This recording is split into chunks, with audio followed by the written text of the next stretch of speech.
ઘટતી શક્તિના દિવસોમાં ખટપટો વધી જાય, કારણ કે ખટપટોને દબાવવા પ્રચંડ શક્તિની જરૂર પડે. અરે, પ્રચંડ શક્તિ હોય ત્યારે તો કોઈ માથું જ ઊંચકવાની હિંમત ના કરે. શક્તિનો ક્ષય, વિદ્રોહ તથા ખટપટોને આમંત્રણ આપતો હોય છે. શ્રીરામ વનમાં જાય એટલે તો દશરથ સાવ શક્તિહીન થઈ જાય. કૈકેયીએ હજી તો માત્ર શરૂઆત જ કરી છે. આટલેથી જ તે અટકી જશે તેવું માનવું કાચા કાનવાળી સ્ત્રી સ્વભાવની અજ્ઞતા જ કહેવાય. ખટપટમાં સંડોવાઈ જવું બહુ સરળ હોય છે, પણ એકવાર સંડોવાયા પછી બહાર નીકળવું અતિ કઠિન હોય છે. ખટપટ સ્વયં જ તમને ખેંચીને ઊંડા પાણીમાં લઈ જાય. શ્રીરામને દુઃખ છે કે મારા ગયા પછી મારા વૃદ્ધ તથા અશક્ત પિતાને અનેક ઉપાધિઓમાં સંડોવાવું પડશે. લોકો તેમને શાંતિથી જીવવા નહીં દે. કદાચ મંત્રીઓ તથા સેનાપતિઓમાં પણ ફાટફૂટ પડી જશે. ભરત મારો ભાઈ છે, બહુ ડાયો તથા નિસ્પૃહ છે, પણ એક તો અત્યારે તે હાજર નથી, એટલે પરિસ્થિતિ કેવી થશે તે કહેવું કઠિન છે. તેના આવ્યા પછી પણ શું શું વળાંકો લેવાશે તે કોઈ કહી શકતું નથી. મારા વૃદ્ધ પિતા, માતા તથા અયોધ્યાનું શું થશે? જેણે મારા રાજ્યાભિષેકનું મુહૂર્ત કાઢ્યું હશે તેણે કાંઈક પાયાની ભૂલ કરી લાગે છે, અથવા મુહૂર્ત જેવી વસ્તુ જ કાલ્પનિક છે. ઘટનારી ઘટનાઓનો સંબંધ પાત્રો સાથે હોય, પરિસ્થિતિ સાથે હોય, કાંઈ કાળ કે ચોઘડિયા સાથે ન હોય. હું વન જઈ રહ્યો છું તેનું મને જરાય દુઃખ નથી, પણ મારા માતા પિતા અને અયોધ્યાને જે દશામાં મૂકીને જઈ રહ્યો છું તેનું દુઃખ છે. આ બધાનું શું થશે તેનું દુઃખ છે. પણ હવે સૂર્યોદય થવાની તૈયારી છે. હવે મારે વિદાય થવું જ જોઈએ. ફરીથી પિતાને પ્રણામ કર્યા. સીતાજી તથા લક્ષ્મણે પણ પ્રણામ કર્યા. મંત્રીવરને પણ પિતાતુલ્ય સમજી પ્રણામ કર્યા અને કહ્યું, મંત્રીજી, અયોધ્યા તથા તેનું ભવિષ્ય તમારે આધીન છે. હું તો જાઉં છું, પણ તમે બધું સંભાળજો. પિતાજીની મૂર્છા દૂર થાય તેવું કરશો. ભરતને વહેલી તકે બોલાવી રાજગાદી ઉપર બેસાડજો. મારો ભાઈ ભરત ગાદીએ બેસે તેમાં હું અતિ પ્રસન્ન છું. માતા કૌશલ્યા તથા સૌને સાચવશો. હું જાઉં છું. શ્રીરામ બોલતા હતા ત્યારે મંત્રીવરની આંખો આંસુઓથી છલકાતી હતી. અરે રે, આ શું થયું? કૈકેયીને આવી મતી ક્યાંથી સૂજી? કિલ્લોલ કરતા ઘરને આગ લગાડી દીધી. ઘર બાળીને તાપવા બેઠેલી આ સ્ત્રીને શું ખબર કે તેણે પોતાના જ હાથે પોતાના પગ ઉપર કુહાડો માર્યો છે. મંત્રીશ્રી ધ્રુસકે ને ધ્રુસકે રડી રહ્યા હતા. ત્યાં તો દશરથ મહારાજ બોલ્યા, રામ, રામ, બેટા રામ. પિતાશ્રીના શબ્દ સાંભળતા જ રામ પાછા વળ્યા. મૂર્છામાંથી જાગેલા પિતાના ચરણોમાં ફરી ઢળી પડ્યા. પિતાજી માંડ માંડ બેઠા થયા. શ્રીરામના માથે હાથ ફેરવ્યો. બેટા, તું વન જઈ રહ્યો છે? ઓ વિધાતા, તું મને આ શું બતાવે છે? મારો રામ વન જઈ રહ્યો છે? ના ના બેટા, ના જઈશ. મારી આજ્ઞા તોડી નાખ. મને ભલે કલંક લાગે, પણ તું વનમાં ન જઈશ. મારા રામ, મારી આંખો, મારા પ્રાણ, મને એકલો મૂકીને વનમાં ન જઈશ. રામ, યાદ રાખજે, હું હવે તારા વિના જીવી નહીં શકું. મારે જુરી જુરીને રીબાઈ રીબાઈને મરવું પડશે. રામ, ના જશો, ના જશો. દશરથ આકુળ વ્યાકુળ થઈને બોલતા રહ્યા. શ્રીરામની જગ્યાએ જો કોઈ બીજી વ્યક્તિ હોત તો ભાવતું હતું ને વૈદે કહ્યું એવું થાત. પણ શ્રીરામ આદર્શ પુરુષ છે. મેરુ ડગે જેના મનના ડગેરે પાનબાઈ, મરને ભાંગી રે પડે બ્રહ્માંડજી. રામ અવિચળ છે. મહારાજ દશરથના ખોળામાં માથું મૂકીને તે બોલ્યા, બાપુ, બાપુ, એવું ના બોલો. મારા મોહ માટે રઘુવંશને કલંક ના લગાડો. જો હું વન નહીં જાઉં તો તમે વચનભંગ થશો. મોટા પુરુષ ઉપરનો વિશ્વાસ મરી પરવારશે. અત્યારે લોકો તમારા તથા મારા પક્ષે વાતો કરે છે, તે જ લોકો વિપક્ષની વાતો કરવા લાગશે. માટે વચનભંગ થાય તેવી કલ્પના પણ ના કરશો. બાપુ, હું વન જઈશ, તમારું નામ ઉજ્જવળ કરીશ. 14 વર્ષ વન ભોગવીને પાછો ફરીશ. તમે મારી જરાય ચિંતા ના કરશો. મારી સાથે લક્ષ્મણ છે, સીતા છે. અમને આશીર્વાદ આપો. બાપુ, મોડું થઈ રહ્યું છે. શ્રીરામની દ્રઢતા હિમાલયથી પણ પ્રબળ છે. રામની મક્કમતા જોઈને દશરથ રડી પડ્યા. માથા ઉપર હાથ ફેરવતા ફેરવતા પુનઃ મૂર્છિત થઈ ગયા. તેમને પથારીમાં સુવાડી વારંવાર વંદન કરી શ્રીરામ બહાર નીકળ્યા. આ બધી હલચલને કંઈક સંતોષ તથા કંઈક વ્યગ્રતાથી નિહાળતી 4 આંખો થોડે દૂર તગતગી રહી હતી. કૈકેયી અને મંથરાની જ તો.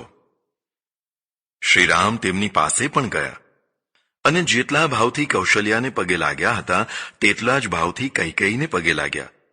માતાજી, આશીર્વાદ આપો. આપનું વચન પૂરેપૂરું પાલન કરી શકવાની મને શક્તિ મળે.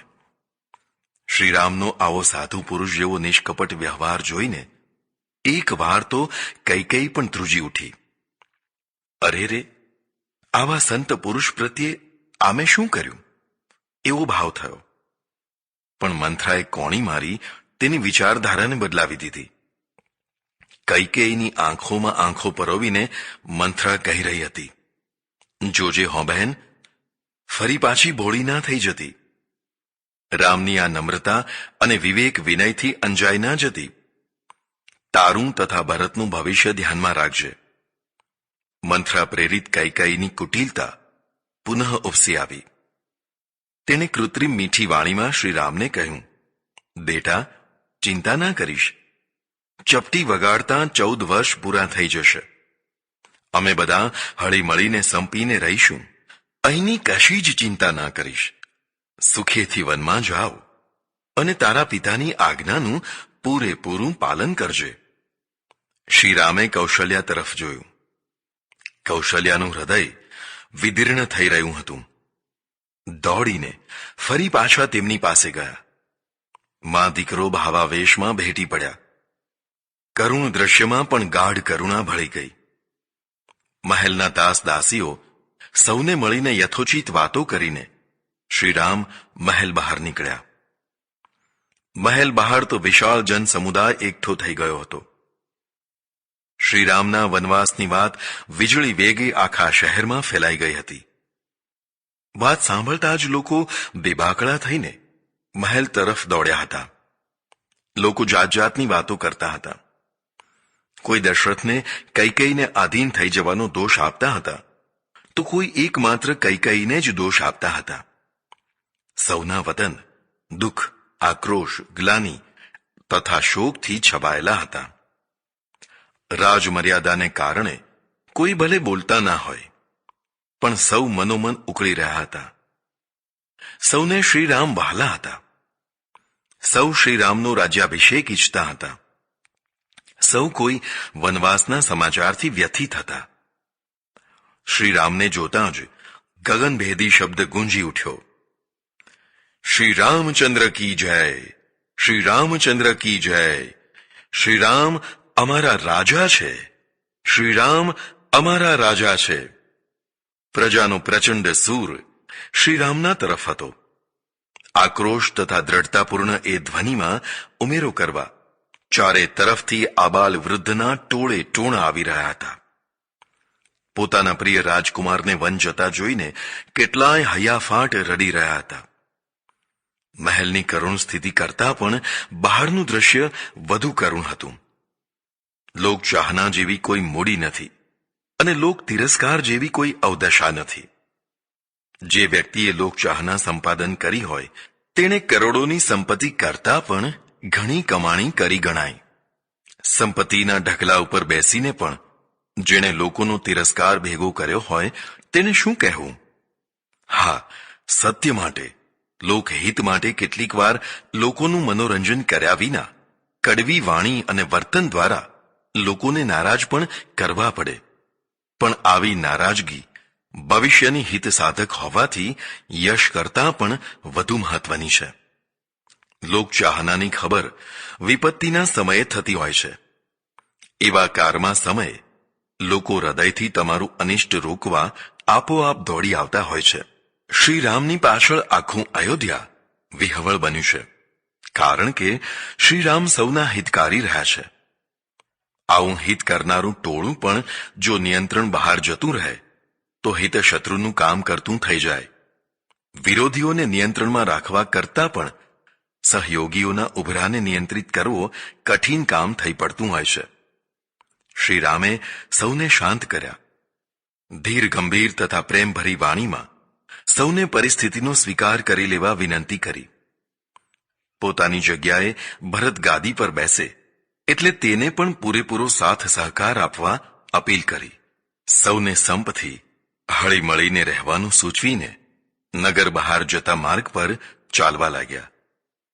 પ્રજા પણ પાછળ પાછળ રુદન કરતી કરતી ચાલી રહી છે.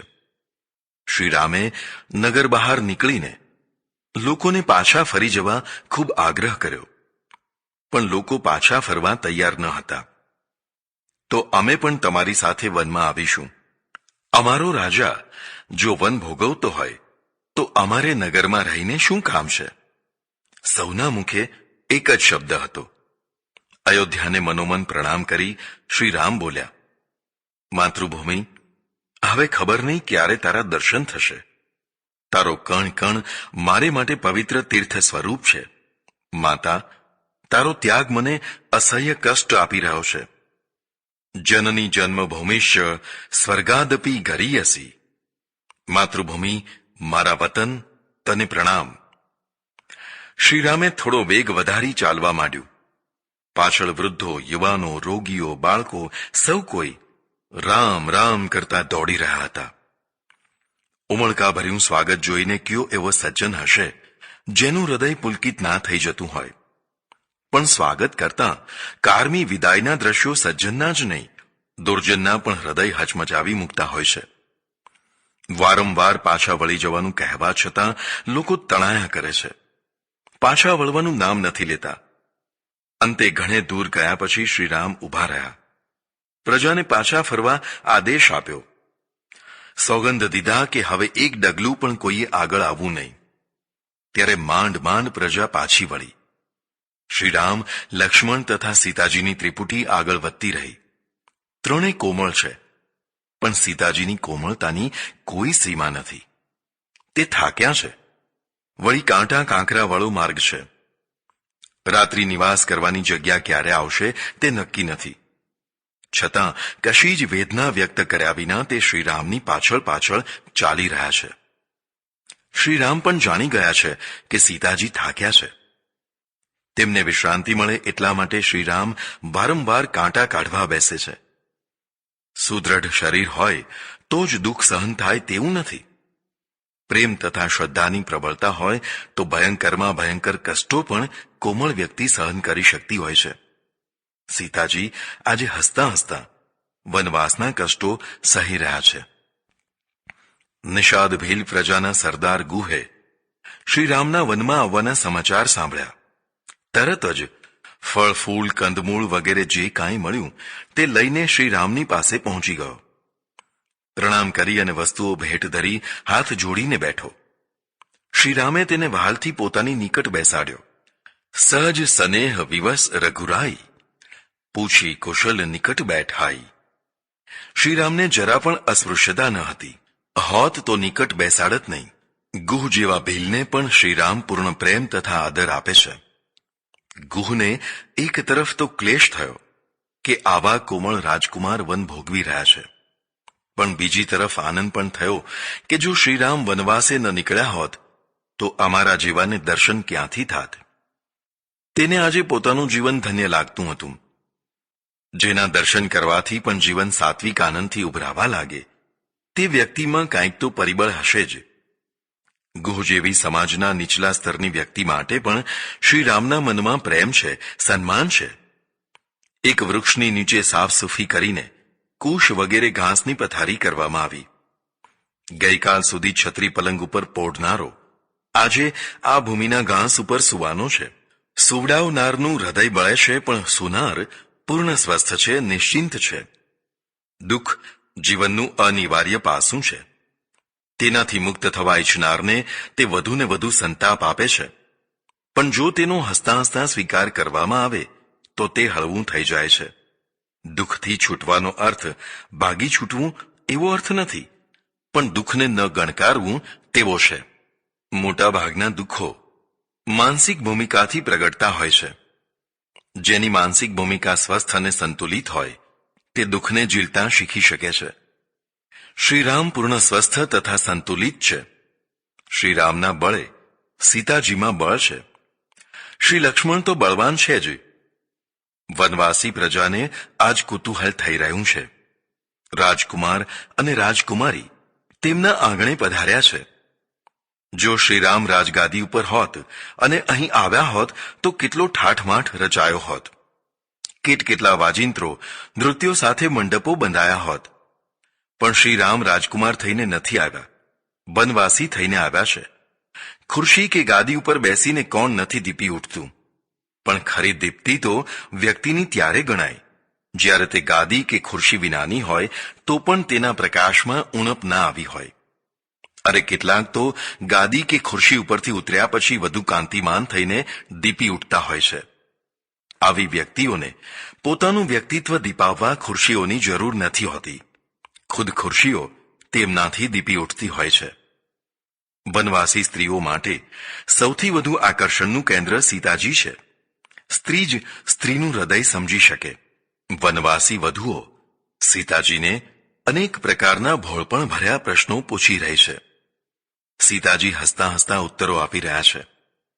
અજાણી યુવાન સ્ત્રીઓ પરસ્પરમાં મળે ત્યારે પ્રશ્ન ચર્ચાનું કેન્દ્રબિંદુ પતિ, બાળકો તથા દાંપત્ય સુખદુઃખ સંબંધી હોય. આ ચર્ચા એવી છે કે તેમાં જેટલો રસ મૂકવો હોય તેટલો મૂકી શકાય, અને જો રસ મૂકતા આવડતો હોય તો જેટલી લંબાવી હોય તેટલી લંબાવી શકાય. સૂર્યાસ્ત થવા આવ્યો.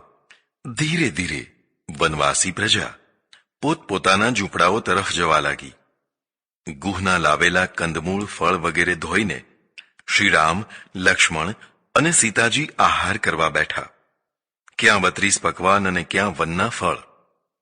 પણ માનસિક ભૂમિકા દ્રઢ હોય તો બંનેમાં સમતા રહી શકે છે. શ્રીરામ, લક્ષ્મણ અને સીતાજીએ પ્રેમથી, ભાવથી ફળફૂલને આરોગ્યા. સૂર્યાસ્ત થઈ ચૂક્યો છે. સંધ્યાવંદન અને પ્રાર્થના પૂરા થયા. જોત જોતામાં ચારે તરફ કાળી મેષ રાત્રિ ફરી વળી. સર્વત્ર ગાઢ અંધકાર. વનમાં તમરાનો ઝીંકાર, વાયુના સુસવાટા, વૃક્ષોનો ખખડાટ, હિંસક પ્રાણીઓનો હિંકાર, વિહામણું દ્રશ્ય. છતાં શ્રીરામ રાજમહેલમાં સૂતા હોય તેમ સૂઈ રહ્યા છે. શ્રીરામના આત્મબળથી સીતાજી પણ નિશ્ચિંત થઈને સૂતા છે. લક્ષ્મણ તથા ગુહ થોડે દૂર ચોકી પહેરો ભરી રહ્યા છે. શ્રીરામની આવી સ્થિતિ જોઈને ગુહની આંખોમાં બોર બોર જેવડા આંસુઓ આવવા લાગ્યા. શ્રીરામની આ દશા? ક્યાં રાજમહેલના સુખ અને ક્યાં આ જંગલની જંજાળો? અરે રે, કૈકેયીની જીભ કટકા કેમ ના થઈ ગઈ? આવા વરદાન માંગતા તેનો જીવ કેમ ચાલ્યો? એ કનાડી સ્ત્રીએ કેટલો ઉત્પાત મચાવી દીધો છે. ગુહ શ્રી લક્ષ્મણ પાસે હૃદયની બળતરા પ્રગટ કરી રહ્યો છે. લક્ષ્મણે તેને રોકતા કહ્યું કે ગુહ, કોઈને કાંઈ દોષ દેવા જેવો નથી. સૌ કોઈ નિમિત્ત માત્ર બને છે. ઘટનારી ઘટનાઓ ઘટ્યા કરતી હોય છે.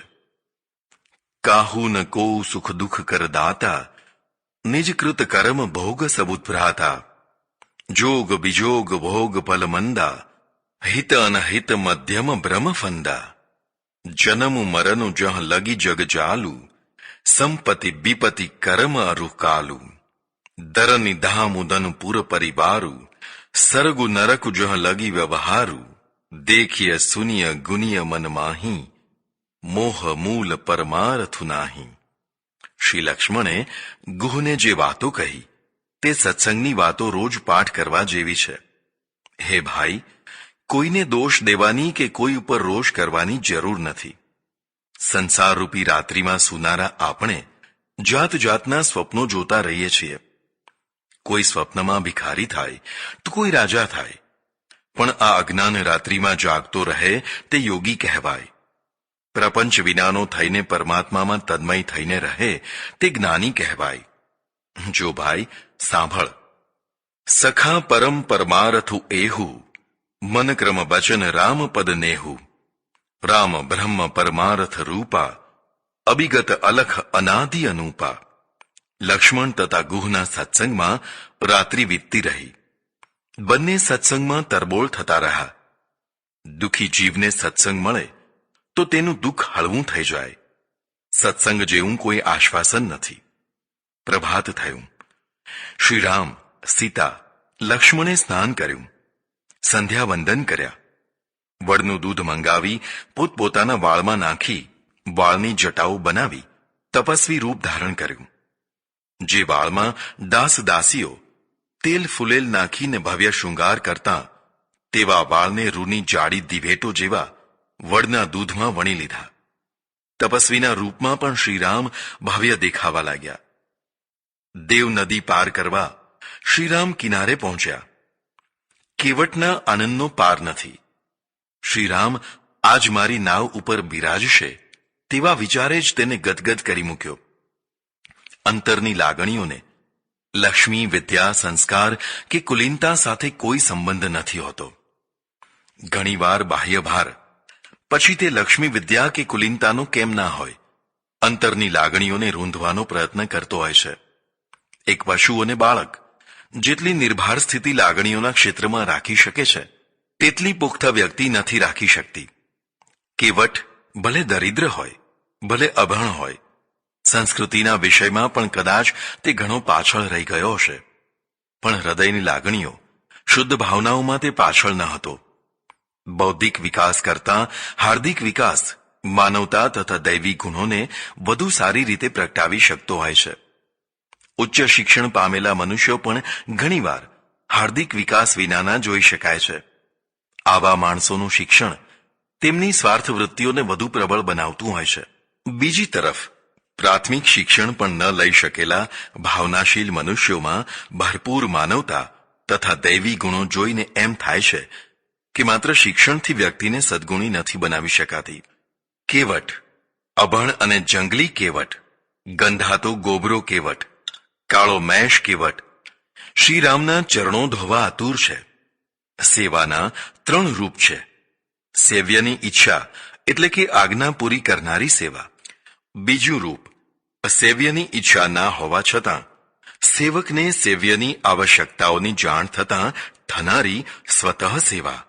અને ત્રીજું રૂપ સેવ્યની આવશ્યકતાઓ પૂરી કરવા નહીં, પણ પોતાની સેવા કરવાની અદમ્ય ભાવના પૂરી કરવા થનારી સેવા. આ ત્રીજી સેવા બહુ જ વિરલ વ્યક્તિઓમાં જોવા મળશે. કેવટને પગ ધોવા છે, શ્રીરામનો થાક ઉતારવા નહીં, પણ પોતે એ નિમિત્તે શ્રીરામના ચરણોનો સ્પર્શ લાભ લેવા ચાહે છે.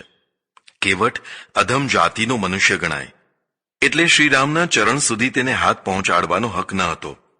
તે તો દૂર રહેનાર શૂદ્ર હતો. પણ હૃદયને તે વળી નાત જાત કે વર્ણભેદ હોય છે. આ બધા ભેદ હૃદય, ચર્મ, રક્ત કે અસ્થિમાં નથી રહેતા. આ ભેદ તો માણસની દુર્બુદ્ધિમાંથી પ્રગટ્યા છે. વિજયી પ્રજાએ પરાજિત પ્રજાને હંમેશ માટે હળદૂત રાખવા તથા આર્થિક, સામાજિક, ધાર્મિક અને રાજકીય રીતે લાચાર બનાવવા આવા ભેદો કર્યા છે. ધર્મગુરુ તથા ધર્મશાસ્ત્રો આવા ભેદ કરવામાં હાથા બન્યા છે. જે ધર્મ સમાનતાનો સૈદ્ધાંતિક સ્વીકાર કરવા પણ તૈયાર ના હોય, તે ધર્મ નથી, પણ અન્યાય તથા પક્ષપાતનો જીવતો જાગતો નમૂનો છે. આવી ધર્મ વ્યવસ્થા સમાજ તથા રાજ્યને દુર્બળ બનાવવામાં હેતુ થતી હોય છે. શ્રીરામના પૂરા જીવનમાં જોઈ શકાશે કે તેમણે હંમેશા આવી વ્યવસ્થાનો સ્વીકાર નથી કર્યો. માનવોચિત ઉદાર વ્યવહાર ડગલે ને પગલે જોવા મળશે. ગુહ તેનું પ્રમાણ છે. આજે હવે કેવટનો વારો આવ્યો છે. શ્રીરામે કેવટને નાવ લાવવા તથા પેલે પાર લઈ જવા કહ્યું, પણ કેવટ તો ગભરાયેલા સ્વરે પાછો હટતા હટતા બોલ્યો, ભગવાન, મારા ઉપર દયા કરો. હું આપને નાવમાં નહીં બેસાડું. પ્રભુ, હું ગરીબ માણસ છું, દીન છું. મારા ઘરમાં પત્ની છે, તેનું માંડ માંડ ભરણ પોષણ કરું છું. મેં સાંભળ્યું છે કે તમારી ચરણ રજથી પથ્થર પણ નારીનું સ્વરૂપ ધારણ કરી લે છે. જો મારી નાવ નારીમાં બદલાઈ જાય તો એક તો મારી આજીવિકા ટળે, બીજી તરફ એકને બદલે બે સ્ત્રીઓનું ભરણ પોષણ કરવું પડે. મારી તો દશા જ બગડી જાય. માટે પ્રભુ, મને ક્ષમા કરો. હું આપને નાવ ઉપર નહીં બેસાડું. ભલે મને મારો કે કટકા કરો. કેવટની આવી વાત સાંભળીને શ્રીરામને હસવું આવ્યું. લક્ષ્મણની આંખો લાલ થવા લાગી. સીતાજીને નવાઈ લાગવા માંડી કે અહો, આ માણસ કેટલો મહાઅજ્ઞાની છે. પણ શ્રીરામ બધું સમજે છે કે આ અજ્ઞાની દેખાતો માણસ અંદરથી કેટલો જ્ઞાની છે. તે બોલ્યા, પણ કેવટ, અહીં બીજી નાવ નથી. અમારે પેલે પાર પહોંચવું જરૂરી છે. તું કહે તેમ કરવા તૈયાર છીએ, પણ અમને પેલે પાર પહોંચાડી દે ભાઈ. શ્રીરામની વિનંતી સાંભળીને કેવટ બોલ્યો, એક રસ્તો છે. જો આપ મને પગ ધોવા દો તો હું બધી રજ ધોઈ નાખું. પછી નાવ ઉપર બેસવામાં વાંધો નહીં આવે. મારો સંશય ટળી જાય. હા પાડો પ્રભુ. શ્રીરામે હા કહી એટલે કેવટ રાજી રાજી થઈ ગયો. તેણે તરત જ એક મોટા પાત્રમાં જળ લાવીને પ્રભુના પગ ધોવા માંડ્યા. તેનું જીવન ધન્ય થઈ ગયું. જે ચરણોનો કોઈ સ્પર્શ ન પામી શક્યું તે ચરણો વારંવાર પખાળી પખાળીને કેવટ ધોઈ રહ્યો છે. શ્રીરામ તેને વારંવાર કહે છે કે હવે બસ, હવે પગ ધોવાઈ ગયા.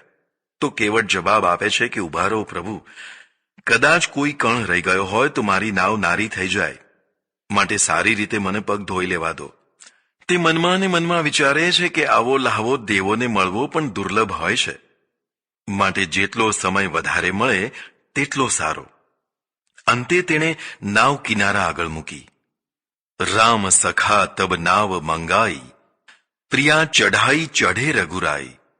નાવ આવતાં જ શ્રીરામે પ્રથમ સીતાજીને નાવ ઉપર ચઢાવ્યા, પછી પોતે નાવ ઉપર ચઢ્યા, પછી લક્ષ્મણ ચઢ્યા. મારે ત્યાં એકવાર એક શેઠ આવ્યા. બહુ સુખી માણસ.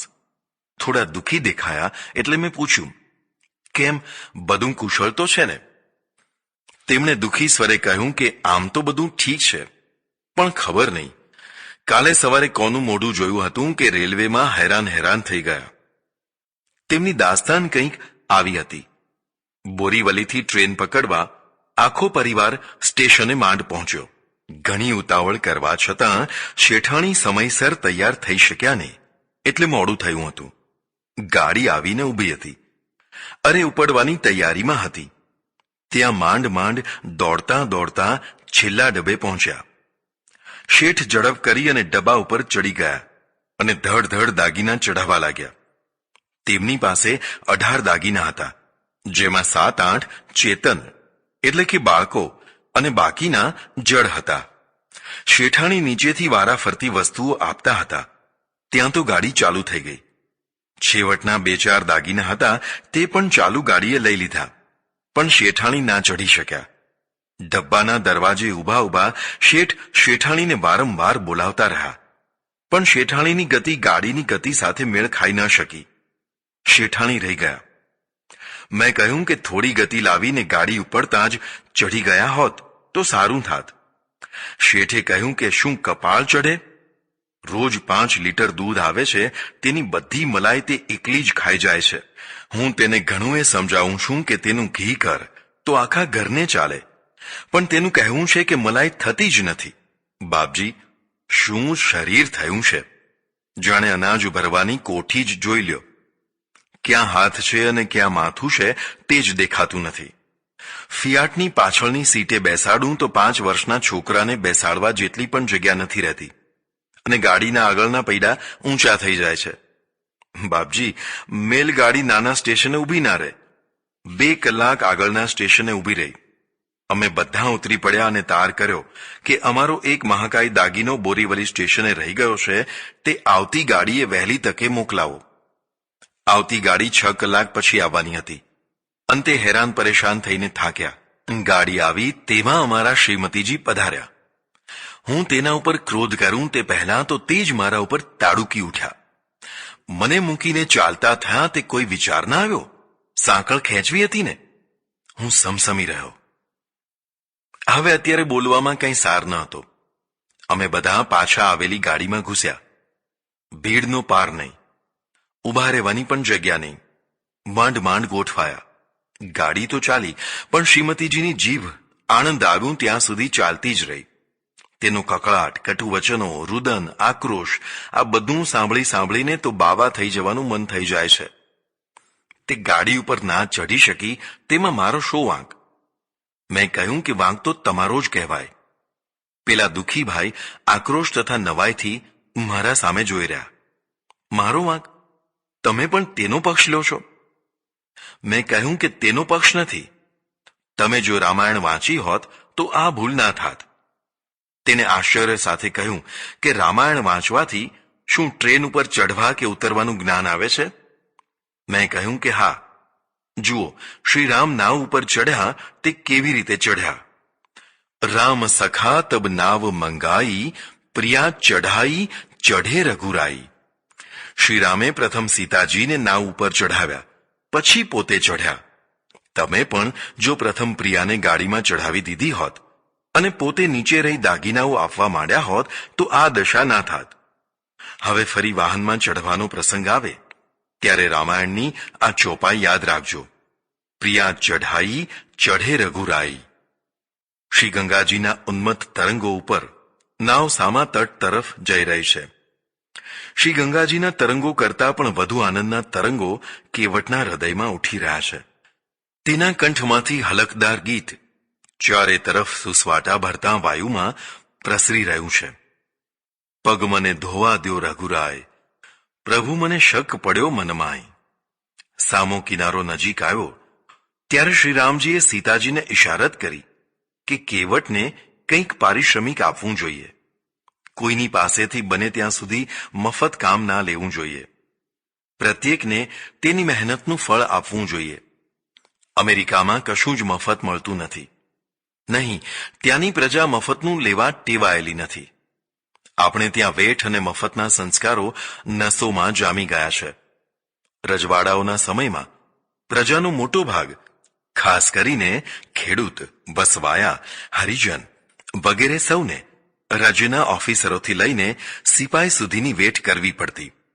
આ વેઠના કોઈક ધારાધોરણો કાગળ ઉપર રહ્યા હશે, પણ કાગળના કાયદા કરતાં ચાલુ કાયદો, જે દંડાનો કાયદો કહેવાતો હોય છે, તે સવાયો કે દોઢો થઈ જતો હોય છે. ગમે તે કામ વેઠમાં કરાવાતું.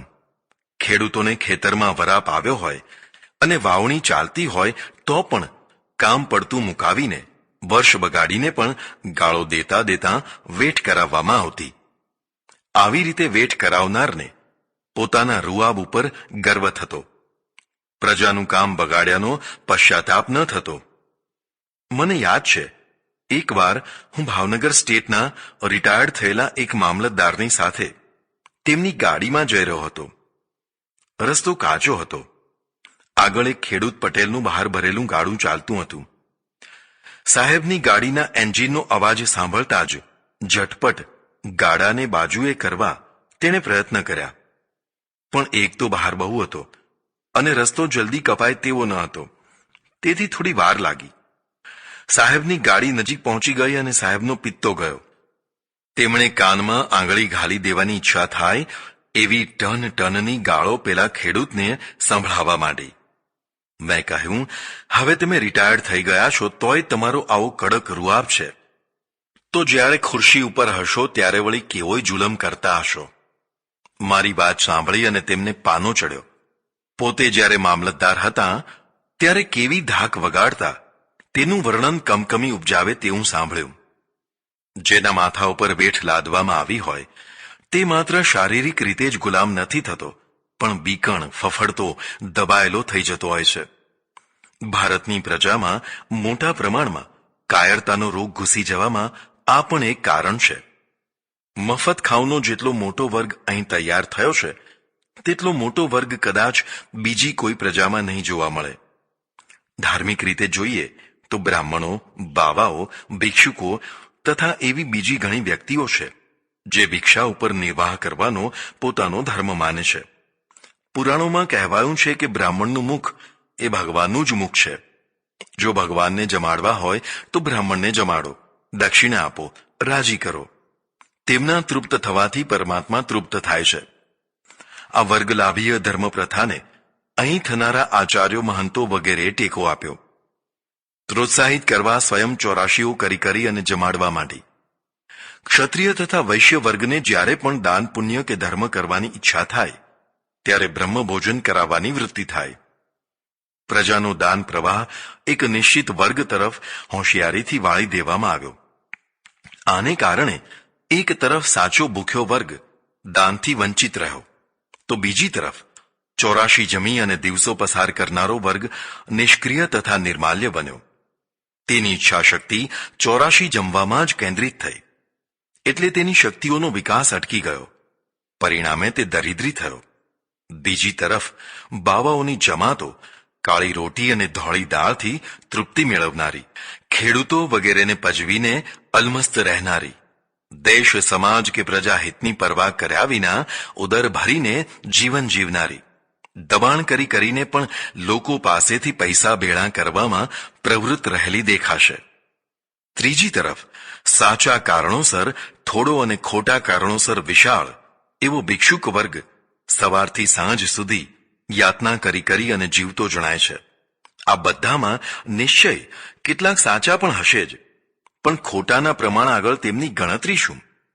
સમાજ રચના એ પ્રકારની થઈ છે કે કમાનારો વર્ગ થોડો અને તેના આશ્રયે જીવનારો વર્ગ ઘણો મોટો છે. તેમાં પણ સૌથી વધારે નવાઈ તો ત્યારે લાગે કે કમાનારા પુરુષાર્થી વર્ગને માથામાં પડેલો માનવામાં આવે અને નિષ્ક્રિય રહેનાર પારકા પુરુષાર્થ પર તાગડધીના કરનારને ત્યાગી કે જ્ઞાની કહેવામાં આવે. નિષ્ક્રિયતાને ત્યાગનો દંભી અંચળો ઓઢાડી તેની પૂજા કરવામાં આવી રહી છે. સમાજલક્ષી જીવન કરતાં સમાજ વિમુખ જીવનને ઉચ્ચતાનું પ્રમાણપત્ર એનાયત થઈ રહ્યું છે. હમણાં થોડા જ દિવસ ઉપર અમારા આશ્રમમાં એક સંન્યાસી આવ્યા. તેમની ઈચ્છા આશ્રમમાં કાયમ રહેવાની હતી. મેં તેમને કહ્યું કે ખુશીથી રહો, પણ આ સેવાભાવી સંસ્થા છે. અહીં ભક્તિની સાથે સેવા કરવી પડશે. તમારાથી જે બને તે 2-3 કલાક સેવા કરવી પડશે. બાકીના સમયમાં તમે તમારું ભજન ધ્યાન કરી શકો છો. તેમણે તરત જ કહ્યું, ના, મારાથી તો એક તણખલું પણ નહીં તોડાય. હું તો નરવર્તી એટલે કે નિવૃત્તિ માર્ગનો પથિક છું. મને નવાઈ લાગી. અકર્મણ્યતાને લોકો નિવૃત્તિ સમજી બેઠા છે. આવો વિશાળ વર્ગ પ્રજાના અન્ન, વસ્ત્ર તથા ધનાદિને મફત ગ્રહણ કરવામાં સંકોચ, ગ્લાનિ કે પાપ નથી માનતો, બલકે પોતાનો અધિકાર માને છે. આથી સમાજમાં શ્રમની પ્રતિષ્ઠા નથી થઈ શકતી. અકર્મણ્ય વ્યક્તિ અધ્યાત્મના નામે લોકોને અકર્મણ્ય બનાવે છે. ભારતની પ્રજામાં એક દિશામાંથી નહીં પણ 4 દિશામાંથી મફતનું લેવાની પ્રેરણા ફૂંકાઈ રહી છે. જો કે હવે આ મફતનું ક્ષેત્ર વધીને હરામના ક્ષેત્ર સુધી વિસ્તર્યું છે. નાના મોટા પગારદારોથી માંડીને મોટા મોટા નેતાઓ આ ક્ષેત્રને અલંકૃત કરી રહ્યા છે.